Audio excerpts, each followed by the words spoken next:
If you're tired of complicated menu ribbons and overwhelming and unfathomable inboxes, it might be time for you to consider Apple Mail. Now, before I get into this, I should explain one very important thing. There are two versions of Apple Mail. There's the Mac OS version and the iOS version, the version you get on your phones and your iPad. Now, the Mac OS version, the desktop version, is fully featured Pro version. It has everything you need in order to manage your email. The iOS version, on the other hand, is a little bit limited.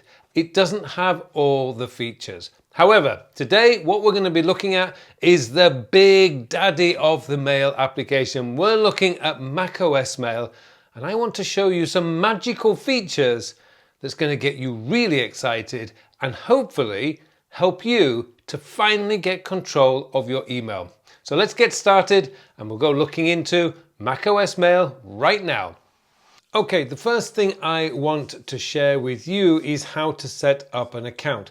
I think many people believe that Apple Mail only deals with iCloud. Well, it does, but you can also use Google Mail as well. But not only that, you've also got Microsoft Exchange, of course, Google, Yahoo, AOL, and other mail accounts. Now, other mail accounts may mean those less famous ones that in different countries come up. For example, here in Korea, one of the most popular Korean email services is called Naver. And of course, I can set up a Naver account in here. So that's how you can set up. So you can pretty much choose any of these features. Now, let's go into Mail itself, and let's just look at what we can do within this. Now, one of my favorite features of Mail is this swiping business here. I can swipe to unread or I can swipe to archive. But did you know that you can change archive to trash, or in my case, because I have the British version, I can set it up to send to the bin. Or to do that, again, you just go back into your settings and you go to viewing. I know it doesn't make much sense to me, but anyway, that's the way it is. And here we go, is move discarded messages into archive. Now, if I change that to bin, so remember, this is in the viewing area, and then come out of that. Now, when I slide click, it will delete. So I can delete that email, or I can set it up for archive. You probably can change this one here, but I don't know how. Maybe somebody can put that in the comments below. Okay, so that's dealing with some of the emails coming in. Now, another thing that you may wish while we're dealing with these folders structure here is you can change the filter. You can change the view of these emails. So at the moment, as you'll notice here, this email from Rag and Bone came in on the 22nd of October. Zach's email came in on the 20th. Therefore, this is the oldest email. However, you look at my inbox, this came in at 3 a.m., 2 a.m. So this is the default as we would normally expect it. Newest at the top, oldest at the bottom. Here, I've got a different order. Now, if you want to change that, you can go into view and it says sort by. So if you go into sort by, and then you can sort by, well, all sorts of things if you wish. I know a lot of people who get, absolutely crazy number of emails start saying from, so they can group emails together. That's fine. I actually prefer in this particular folder, my actionable folder, I like to put the oldest at the top, so then I'm not cherry picking. I know that the one at the top of this list is the most important, and therefore that's the one I go straight to. So that's how you can do that. You can set that one up very, very easily. Now, there is something else. Now, let's just look at this particular, let's go back into my inbox here. And I've got a few emails here from Zach. I've got one from Steve Dotto down here. As we go down here, so let's just imagine that, well, I haven't got many from Steve. So let's just say Steve Dotto is my boss. Just imagine that. And I need to know when Steve sends me an email. So what I'm going to do is I just go in here and I'm going to copy this address. That's kind of important. Then we're going to go back into Mail settings and I'm going to go over to the rules in settings and I'm going to add a rule. So what I'm going to say is I'm going to call this Steve Dotto. And And if any, it doesn't really matter because we're only using one setting here, if any of the following conditions are met. So from Steve.o, and down here it says move message. Well, I'm going to set color of message and I'm going to set it to red. Okay, that's done.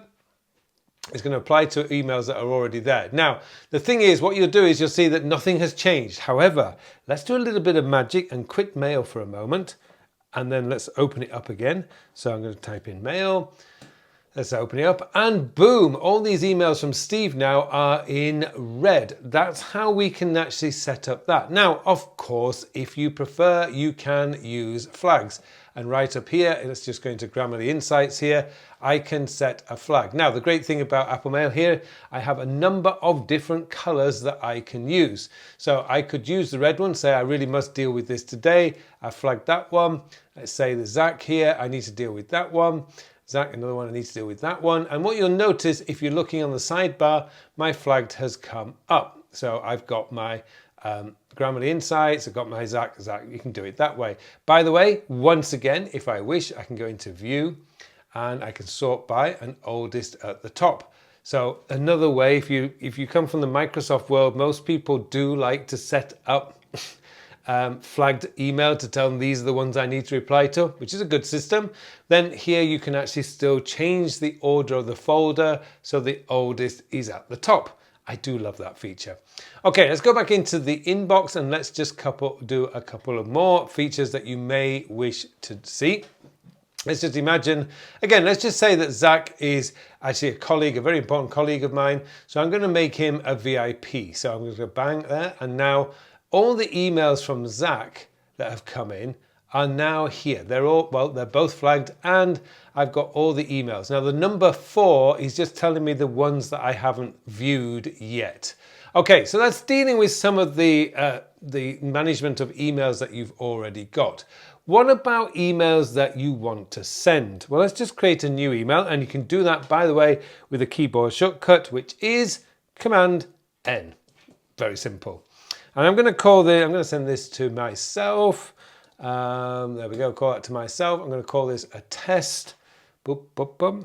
It's a test email and to put test. Okay, now I've got a few options that I can use here. I can go into this little button here next to the send button and I can now schedule send this email. So I can send this for whenever I really want it to go. I can send it now, of course, or I can send it at 9 p.m. or 8 tomorrow morning or set up a time that I particularly want to send it. Very useful if you don't want your boss to know that you're working late at night. Now let's imagine that I've just sent this email. Boom. Now, oh, I didn't attach it. Well, down at the bottom, I have to be quick, you can now retrieve that email. You can, in effect, undo send. Now I can attach the attachment. So just in case you missed that, look down in the bottom of the screen here and you'll see where to go. So we've got click on the send and you'll see that undo send comes. I can just tap on that and it brings it back and I can now attach whatever it is I want to attach to that email. So there you go. Now, other things that you may be interested in, I can very quickly add a emoji. That's very simple. I can also go straight to my media browser here, photos. However, if I've got my phone handy on the same network as this, I could actually want to scan a document. It would then ask me, do you want to take it by phone? I can scan it from my phone and then I can add it to this email. Really useful if you are on the run and you're trying to send emails and you're doing it from your laptop. You go, oh, I need to scan this document.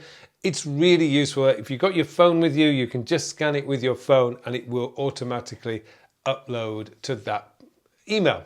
I'm going to save this as a PDF. Now you can just go into File, Export as PDF. I'm going to save this to my desktop because I want to show you what else you can do. So I'm going to save that to my desktop and now I have a PDF up here.